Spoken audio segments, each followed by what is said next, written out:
எல்லா அம்மா அப்பாவுக்கும் ஒரு அம்மாவுக்கு பிள்ளை பிறக்கும் போதே அது பில்கேட்ஸ் ஆயிரணும்னு கனவு. பிள்ளை 6ஆம் வகுப்பு படிக்கும் போதே அப்பாவுக்கெல்லாம் அது அப்துல் கலாம் ஆயிரணும்னு கனவு.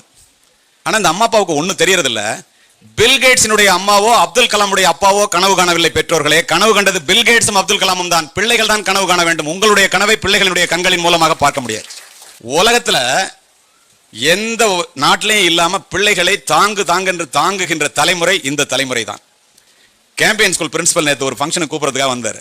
சார், இந்த பிள்ளைங்க இப்படி கெட்டு போறதுக்கு நீங்க இத்தனை வருஷம் பிரின்சிபலா இவ்வளவு பெரிய ஸ்கூல்ல கேம்பியன்ல இருக்கீங்களா, யார் காரணம் சார், என்ன காரணம் சார்னு கேட்டேன். இதுல என்ன சந்தேகம், அம்மா அப்பா தான் அப்படின்னாரு. ஒரே வார்த்தையில. ஏன் சார் அப்படின்னா, ஒட்டக சிவிங்கி குட்டி போடும். குட்டி போட்டோன்னா ஒரு நாள் பூரா நக்கி நக்கி வளர்க்கும். 2வது நாள் ஓங்கி ஒரு உதைக்கும். வலிச்ச உடனே எந்திரிச்சு என்னடா நம்ம தாயே நம்மளை உதைக்குதே அப்படின்னு தட்டு மாதிரி நிற்கும்.